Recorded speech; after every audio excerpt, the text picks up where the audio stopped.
Prosperous talk.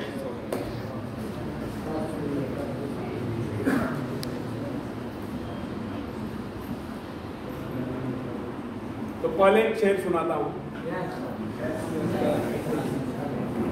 उठा धनुष तू प्रहार कर, उठा धनुष तू प्रहार कर, तू सबसे पहले वार कर। अग्नि सी धधक धधक, हीरे सी चमक चमक, सिंह सी दहाड़ कर, तू शंख सी पुकार कर। अग्नि सी धधक धधक, हीरे सी चमक चमक, सिंह सी दहाड़ कर, तू शंख सी पुकार कर, तू सबसे पहला प्रहार कर, तू सबसे पहले वार कर।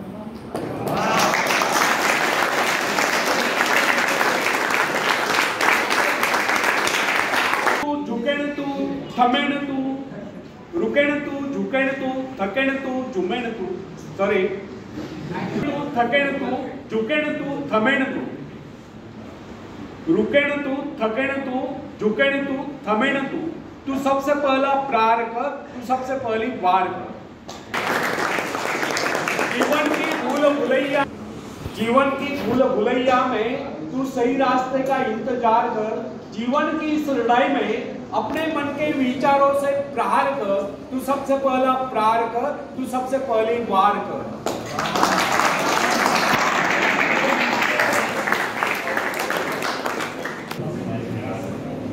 किसी व्यक्ति ने एक बार एक विद्वान से समृद्धि का रहस्य पूछा, तो विद्वान ने बड़ा ही संक्षिप्त उत्तर दिया, समृद्ध विचार। कितनी हैरानी की बात है, कितने जटिल प्रश्न कितना सरल था और उत्तर जितना सरल उतना ही सुनिश्चित भी। कितनी सरल और सुंदर बात है कि जिस व्यक्ति के विचार समृद्ध हो गए उसके परिवार में ही समृद्धि हो। अब एक सवाल हम यहाँ उठाते हैं, क्या आप अपने भाग्य को बदलना चाहते हैं? यदि हाँ, तो क्या सड़े गले और रूढ़िवादी विचारों के चलते आप अपने भाग्य को बदल सकते हैं? इसका सटीक और संक्षिप्त उत्तर नहीं। यदि हमें अपने भाग्य को बदलना है, उसे जगाना है, उसे चमकाना है, तो सबसे पहले हमें अपने विचारों को बदलना होगा। विचारों में जागृति लानी होगी, विचारों को रोशन करना होगा, तब कहीं हम इस प्रयास में सफलता प्राप्त कर सकते। किसी भी आदर्श को क्रियात्मक रूप देने के लिए आवश्यक है कि आप उस आदर्श अथवा ध्येय को अपने व्यक्तित्व का हिस्सा बनाएं। यदि आपका ध्येय अथवा आदर्श आपके साथ बना रहे तो इससे आपको प्रेरणा प्राप्त होती रहेगी। आपने देखा होगा कुछ प्रभु भक्त अपने इष्ट की कोई मूर्ति या कोई चित्र सदैव अपने साथ रखते हैं। यह क्या है? यह अपने इष्ट की स्मृति सदैव अपने साथ बनाए रखने की प्रेरणा है। इसी प्रकार हमें भी अपने कर्तव्य लक्ष्य का ध्यान सदा बनाए रखना चाहिए। अपने ध्यान को इधर उधर बिखरने से शक्तियों का ह्रास होता है। यदि आज शीशे पर पड़ने वाली किरणें एक ही स्थान पर केंद्रित की जाए तो वे इतनी प्रभावशाली होती है कि उनसे आग पैदा हो सकती है, जबकि अव्यवस्थित बिखरी हुई अवस्था में वे किरणें इतने प्रभावशाली सिद्ध नहीं होती। इसका भी यही कारण है कि जब वे किरणें एक ही स्थान पर केंद्रित होते हैं तो उनके संपूर्ण शक्ति का लक्ष्य एक केंद्र बिंदु होता है। फ्रेंड्स, लक्ष्य साधन के लिए एकाग्रता बहुत आवश्यक है। इधर उधर के अनावश्यक कार्यों में लगकर व्यक्ति अपनी क्षमताओं को नष्ट कर देता है। यदि व्यक्ति का आदर्श स्पष्ट रूप से उसके सामने बना रहे तो इससे उसे प्रेरणा प्राप्त होती रहती है। इसलिए समृद्ध बनने के लिए आवश्यक है कि हमारे मन में निरंतर समृद्ध बनने के विचार बने रहे। यह विचार हमें अपने आदर्श की ओर बढ़ने के लिए प्रेरित करते रहेंगे और हम सजग एवं जागरूक रहकर अपने आदर्श और लक्ष्य प्राप्ति के लिए प्रयत्नशील रहेंगे। सजग रहने से व्यक्ति कभी अवसर नहीं चूकता है। जिस कार्य की सदैव याद बनी रहती है, स्मृति बनी रहती है, जिसके विषय में व्यक्ति सोचता ही रहता है, उसको लेकर नए नए रास्ते भी उसके सामने आते रहते हैं। फ्रेंड्स, यह सृष्टि बड़ी ही विशाल और अनंत है। प्रकृति के भंडार असीमित है, उनकी कोई तुलना नहीं। और प्रकृति का, निसर्ग का ऐसा भी कोई नियम नहीं है कि उसके उस भंडार पर किसी एक का अधिकार, उस पर सबका समान अधिकार है। मगर उस खजाने को पाने के दावेदार सभी नहीं है। उसे पाने के दावेदार वही लोग हैं जो उत्साही है, जिनमें हिम्मत है, जो आत्मविश्वास है, जिनमें कुछ नया करने की क्षमता है। अकर्मण्य, निरीह, मूढ़ और डरपोक या आलसी लोगों को न तो उसे पाने का अधिकार है, ना ही वे उसे पा सकते। यह तो उसे मिलेगी जिसने अपने भीतरी शक्ति को जान लिया। फ्रेंड्स, यदि आप इस सृष्टि का अध्ययन करेंगे तो आपको पता चलेगा कि यह सृष्टि शक्ति के सूक्ष्म क्षेत्रों में बंधी हुई है। इस प्रकार धीरे धीरे आप अपने हृदय की महान शक्ति की उपस्थिति को समझने लगोगे। अभाव आपको कभी हताश नहीं कर सकेगा। वे आपको अपने अंधकारपूर्ण जाल में फंसाने में समर्थ न होंगे। हमारे संस्कृति का संदेश भी यही है कि आप अपनी व्यक्तिगत चेतना को जितना विस्तृत करेंगे, अपने आप में महान स्फूर्ति का अनुभव करते जाएंगे। पर ब्रह्म के साथ तादात्म्य स्थापित करने वाले स्फूर्तिदायक चेतना ही वास्तव में सुख है, और इस चेतना के क्षीण होने का नाम ही दुख है। यदि सुख सृष्टि से एकाकार रूप होने से उत्पन्न होता है, तो दुख सृष्टि से विच्छिन्न विलग होने से उत्पन्न होता है। जो व्यक्ति अपने आप को सृष्टि की इस विशाल चेतना का अंश मानकर नहीं चलता, उसे ऐसा प्रतीत होता है कि संसार में अकेला है, अनंत अस्तित्वपूर्ण समुद्र में भटकती हुई एक इकाई। अकेलेपन का यह विचार व्यक्ति को असह्य और बेसहारा बना देता है। वह अपने अस्तित्व को क्षुद्र समझने लगता है, वो अपने आप को नितांत असहाय अनुभव करता है। इस प्रकार की परिस्थिति में ही दुख का जन्म होता है।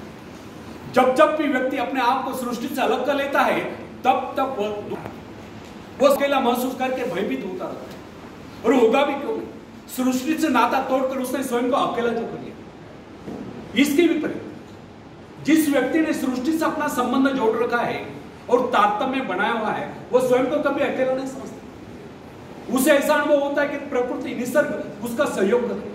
वो अपने आप को समृद्ध अनुभव करता है, क्योंकि प्रकृति के प्रति उसका दृष्टिकोण मित्र भाव का होता है। वो विराट सत्ता का एक अंश दिखाई देता है। यही भाव व्यक्ति में शक्ति और आत्मविश्वास पैदा करता है। आत्मविश्वास क्या है? अपने भीतर मौजूद शक्ति का एहसास ही आत्मविश्वास है। जो व्यक्ति अपने आप को सृष्टि से अलग कर लेता है, वह आत्मविश्वास से हीन होता है। उसे प्रकृति के प्रति कभी स्नेह नहीं होता है। वह प्राकृतिक प्रक्रिया को अपरिचित और अपने प्रति षड्यंत्र मानता है। ऐसी स्थिति में प्रकृति के अनंत धन स्रोत, अनुपम सौंदर्य एवं समाप्त न होने वाले खजाने उसके लिए नहीं रह जाते। जिसे स्वयं पर विश्वास नहीं होता, वह किसी पर भी विश्वास नहीं करता। उसे ऐसा लगता है कि सब उसके दुश्मन है, सब उसका अहित चाहते हैं। अब आप ही बताइए कि ऐसा व्यक्ति अपने आप को समृद्ध कैसे अनुभव कर सकता है, जिसका अकेलापन और अविश्वास उसमें हीन भावनाएं पैदा करते हैं। ऐसा व्यक्ति कभी भी अपने भाग्य का निर्माण नहीं कर सकता। फ्रेंड्स, प्राय लोग ऐसे कहते सुने जाते कि संसार की रचना इस प्रकार हुए कि यहाँ केवल कुछ लोग ही धनी और समृद्ध रह सकते हैं। शेष लोगों को अनिवार्य रूप से साधनहीन, निर्धन और दूसरों का मोहताज रहना पड़ता है। उनके विचारों में सृष्टि में सुख समृद्धि के साधन सीमित होने के कारण सभी लोग समृद्ध नहीं रह सकते। उनका यह विचार है कि यह सृष्टि, उनका यह विचार है ये संसार एक प्रतिद्वंदिता है, स्पर्धा है, और जो उसमें सफल हो जाता है वही सुखों का उपभोग कर सकता है। शेष लोगों के भाग्य में दुख और कष्ट लिखे। परंतु हमारा यह कहना है कि इन लोगों के ऐसे विचार अनुभवहीनता और अज्ञानता के कारण, प्रकृति ने तो अपने भंडार सभी के लिए खोल रखे। आप ऐसा क्यों सोचते कि आप भाग्यहीन है और भाग्यहीन रहोगे? इस प्रकार की मिथ्या धारणा का आधार यह हुआ जब प्रभु ने इस सृष्टि की रचना की तो मनुष्य के लिए थे साधन नहीं जुटा है। परंतु ऐसा सोचना कदापि उचित नहीं। वस्तुतः प्रभु ने इस सृष्टि को अत्यंत संपन्न और सब प्रकार से पूर्ण बनाया। मनुष्य की आवश्यकताओं की पूर्ति के सभी पदार्थ इस धरती पर उपलब्ध है। यदि कोई इस निधि का प्रयोग नहीं कर पाता है तो इसमें उस सृष्टि निर्माता का क्या दोष है? विधाता ने तो अपनी रचना संपूर्ण बनाई है। यदि कोई उसे ग्रहण करने में असमर्थ है, आनाकानी करता है, आलस्य में पड़ा रहता है, तो वह जगन्यता क्या कर सकता है? फ्रेंड्स, कहावत प्रसिद्ध है, आप घोड़े को पानी तक ले जा सकते हैं या पानी लाकर घोड़े के सामने रख तो सकते हैं, परंतु उसे पीने के लिए विवश नहीं कर सकते। यदि घोड़े को प्यास लगी है तो पानी पीकर प्यास तो उसे शांत करने होगी। अपनी गर्दन को झुकाकर पानी में मुंह हो तो उसे डालना। प्रकृति को दोषी ठहराने में और वास्तविकता में कितनी भिन्नता है, इसका एक उदाहरण है। अन्न जीवन की सबसे आवश्यक वस्तु है। शरीर रूपी भट्टी के लिए वो ईंधन का काम करता है। संसार में निर्धनों की प्रमुख समस्या दो की रोटी।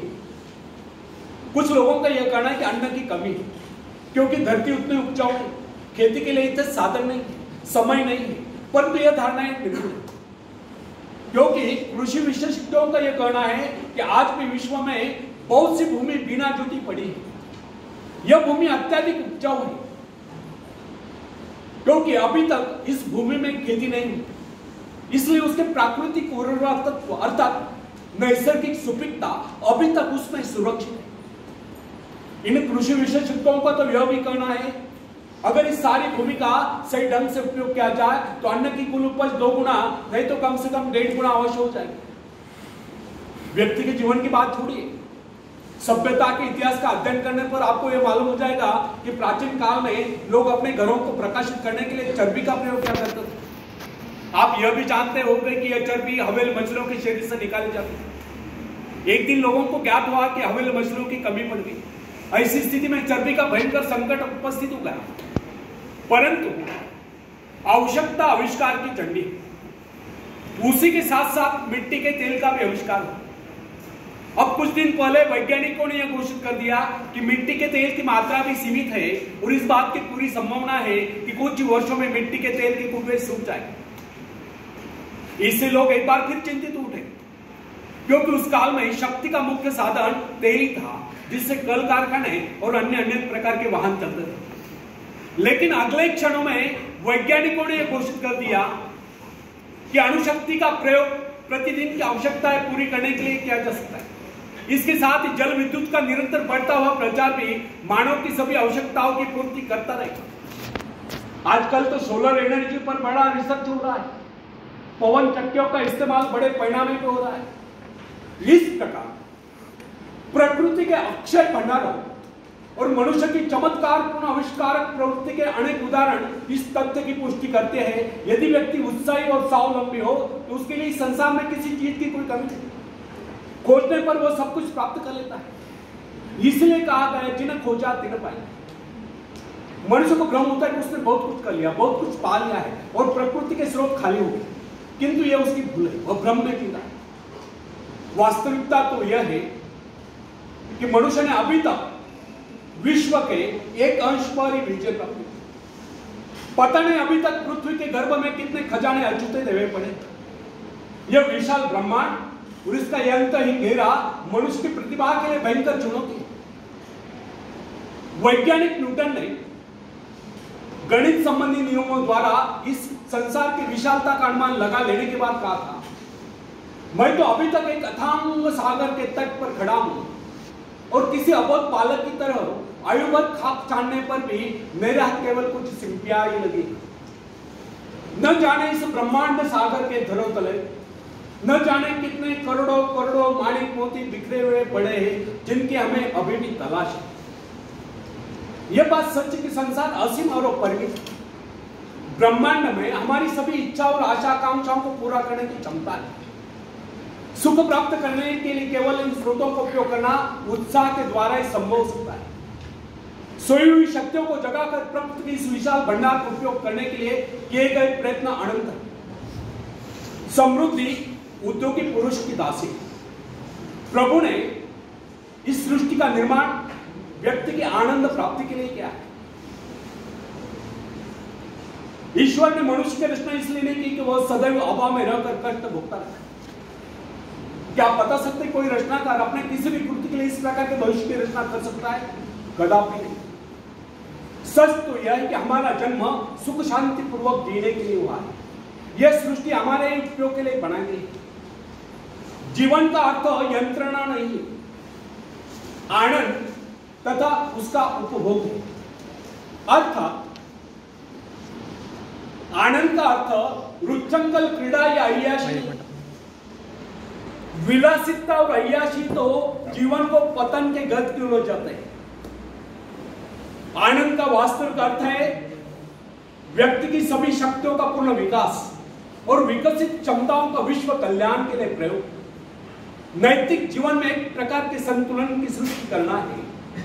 आनंद का अर्थ है सुख, समृद्धि, शांति और सद्भाव का आगमन तथा दुख, दरिद्रता, ईर्ष्या, द्वेष आदि बुराइयों का नाश। आनंद जीवन का स्वर्गीय पहलू है। हृदय की स्वच्छता, दृढ़ता, धैर्य आदि बातें आनंद के लिए प्रारंभिक सीढ़ियां हैं। मनुष्य के जीवन में आनंद का अनुभव उस समय तक नहीं होता जब तक वो अपने मन से शंका, संदेह, ईर्ष्या, द्वेष आदि बुराइयों को दूर नहीं कर देता। भय और शंका जीवन रूपी गंगा में विष खोल देते हैं। बुराइयों का संघर्ष जीवन की समरसता को नष्ट कर देता है और समरसता का अभाव जीवन में विसंगतियां पैदा करता है और विसंगतियां जीवन के उज्जवल पक्ष पर इस प्रकार छा जाती है जैसे चांद पर ग्रहण। आशा, विश्वास, श्रद्धा आदि बातें जीवन को आलोकित करता है। इनसे जीवन में शुचिता, स्वच्छता और निर्मलता का समावेश होता है और इन्हीं से जीवन में संतुलन आता है और संतुलित जीवन ही हमारे हृदय में प्रेम रूपी स्थिरता का उद्गम स्थल है। यदि आपके मन में संकीर्णता है तो आपके विचार भी संकीर्ण होंगे।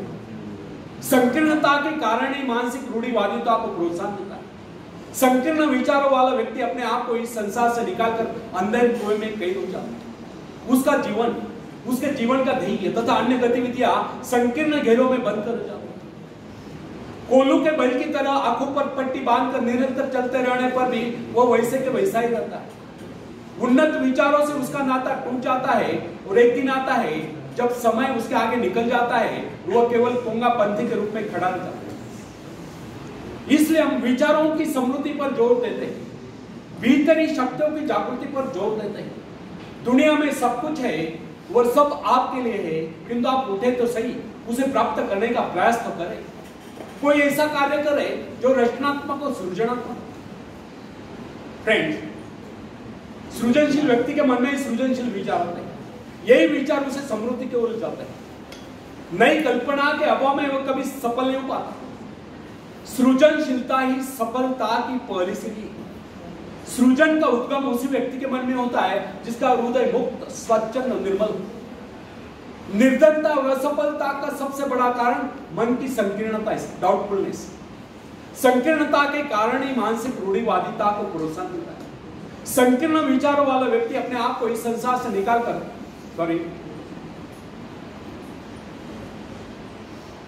मलिनता,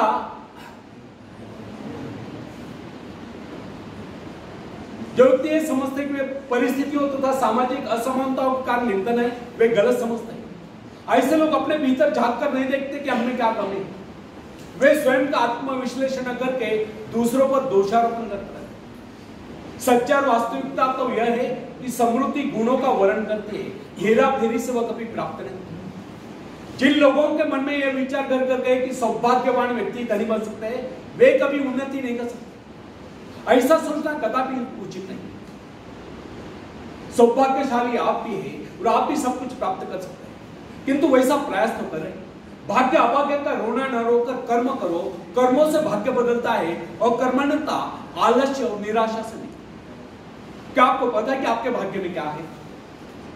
जो व्यक्ति प्रकृति के अंगन और स्रोतों की प्रचुरता को समझते हुए धन उत्पादन के लिए प्रयत्नशील है और जो ये समझते कि संसार में किसी चीज की कोई कमी नहीं, वे एक न एक दिन अवश्य धनी हो जाते हैं। जबकि उन्हीं के अनेक भाग्यवादी साथियों को पूरी तरह से 2 समय का भोजन भी नसीब नहीं होता। समृद्ध होने का मूल मंत्र है कि व्यक्ति अपने मानसिक दिवालेपन से बचे, हताश होना छोड़ दे और अपने आप को समृद्ध अनुभव करे। फ्रेंड्स, प्रेरणा स्रोत बने। या मैं एक ऐसे व्यक्ति का जिक्र अवश्य करना चाहूंगा जिसके मन में कई लेश मात्र भी किस बात के लिए अविश्वास नहीं। उसने अपने जीवन में अच्छे बुरे अनेक प्रकार के उतार चढ़ाव देखे, परंतु उसे अभी तक संसार की प्रत्येक वस्तु में विशिष्ट रुचि है। उससे बातचीत के समय आप उसके व्यक्तित्व से अवश्य प्रभावित होते। वह किसी भी वस्तु को साधारण नहीं समझता। जीवन की छोटी छोटी बातें तथा इर्द गिर्द बिखरी हुई सामान्य और नगण्य सी वस्तु में उसके लिए कुछ न कुछ महत्व रखती है, कुछ न कुछ महत्व रखती है। ऐसा प्रतीत होता है कि उसके सभी कार्य कर्तव्यशीलता के उदाहरण। किसी भी काम को करने के लिए वो अनावश्यक उधेड़-बुन में नहीं घुसता। ऐसा प्रतीत होता है कि जिस प्रकार सूर्य का प्रकाश सारी पृथ्वी को ढके हुआ है, उसी प्रकार उससे मिलने वाले सभी लोग उसे चाहते हैं, उससे प्यार करते हैं। उसके मन में कई लेश मात्र भी किसी बात की अविश्वास की भावना नहीं चलती। स्वस्थ और विघ्न बाधाओं से रहित जीवन जीने वाले व्यक्ति दूसरों के लिए प्रेरणा स्रोत होते हैं। फ्रेंड्स, यह मैंने जिस व्यक्ति का उल्लेख किया वो धनी नहीं, परंतु उसे जो प्रसन्नता प्राप्त है वो संसार के बड़े से बड़े धनवान व्यक्ति को भी प्राप्त नहीं। दूसरों के जीवन को समृद्ध बनाने के लिए उनकी सहायता करने वाले व्यक्ति समृद्ध जीवन बिता सकता है। मृग तृष्णा छोड़े। आपके संपर्क अनेक ऐसे व्यक्तियों से आए होंगे जो बहुत ही धनी है, परंतु निहायत बेकार और निकटव है। ना वे खुद खाते ना दूसरों को खाने देते, अपनी हड्डियां गला गला कर धन जोड़कर चले जाते, खुद भूखे मरते हैं, अपनी इच्छाओं को मारकर पैसा एकत्रित करते हैं। आखिर ऐसे अमेरिकी किस काम? कंजूसी और लालच के हाथ बिके ऐसे लोग बिल्कुल उन्हीं फलों के समान होते हैं जो किसी भूखे व्यक्ति का पेट भरने के बजाय पेट की डाल पर ही सड़ कर नष्ट हो जाते हैं। इस प्रकार की समृद्धि से तो गरीबी लाख होना चाहिए। यदि हमें एक बार भी ज्ञात हो जाए कि शक्ति का मूल स्रोत हमारे भीतर ही विद्यमान है, तो हमें इधर उधर भटकने की आवश्यकता नहीं रहेगी। अंतर्मुखी प्रेरणा स्रोत इतना समृद्ध है, जो उसे एक बार प्राप्त कर लेता है वो संसार की समस्त समृद्धियों का स्वामी हो जाता है। प्रेरणा रूपी अमृत पात्र के एक बूंद उसके जीवन की सारी शुष्कता को समाप्त करके उसे हरियाली में बदल देती है। प्राय लोगों के साथ कठिनाई यह है कि वे कस्तूरी रोग के समान अपने नाभि में स्थित कस्तूरी को ढूंढने के लिए इधर उधर भटकते रहते हैं और अपने नाभि में स्थित सुगंध के स्रोत को ढूंढ नहीं पाते। वस्तुतः समृद्धि का मूल स्रोत हमारे भीतर ही विद्यमान है। आवश्यकता केवल इस बात के हम उसे खोज लेंगे। यही कारण है कि हमें अपने जीवन से वही कुछ मिलता है जो हम उनसे मांगते हैं। हमारा वातावरण, हमारी परिस्थितियां, हमारा व्यक्तित्व आदि सभी कुछ हमारे विचारों के अनुरूप ही स्वरूप धारण करता है। जो व्यक्ति लगातार गरीबी के डर से आक्रांत रहता है वो स्वयं ही निकम्मा हो जाता है। वो सदैव यही सोचता रहता है कि वो अभागा है, दुनिया की सुख समृद्धि उसके लिए नहीं बनी, तो उसको समृद्धि किस प्रकार प्राप्त होगी? स्वास्थ्य, ईश्वर विश्वास, आस्था और उद्यम में कमी के कारण ही व्यक्ति सदैव पद दलित बना लेता है। फ्रेंड्स, आखिरी 1 मिनट पूरे ध्यान सुनो। जो व्यक्ति समझते कि समृद्धि हमारा जन्म सिद्ध अधिकार है और इसे प्राप्त करने के लिए किया गया प्रयास कभी निष्फल नहीं होता, समृद्धि एक न एक दिन अवश्य उनके कदम चुके। आवश्यकता केवल इस बात की हम सही ढंग से सोचें।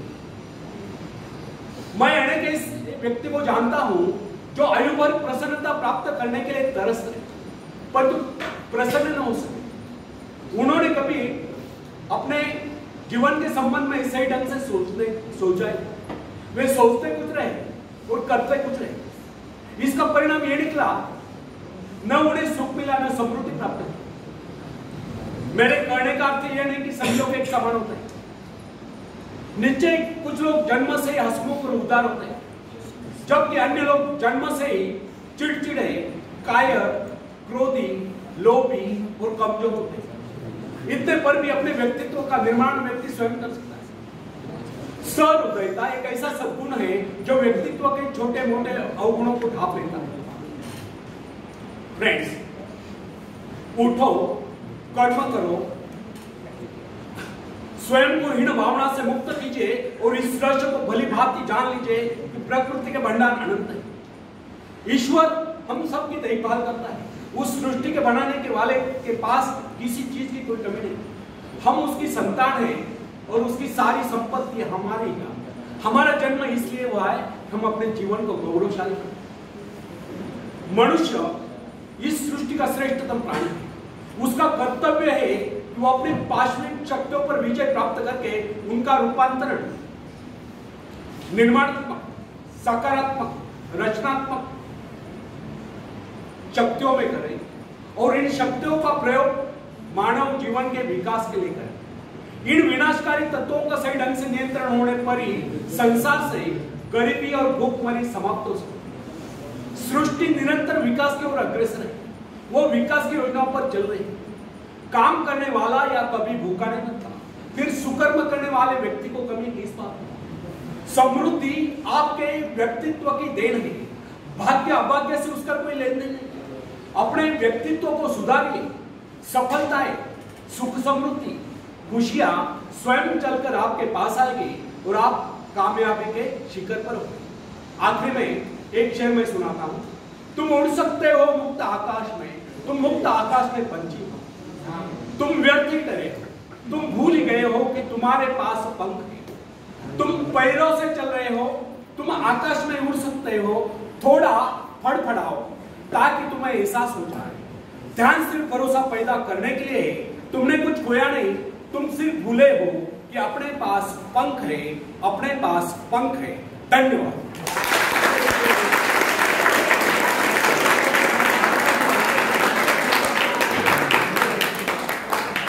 Thank you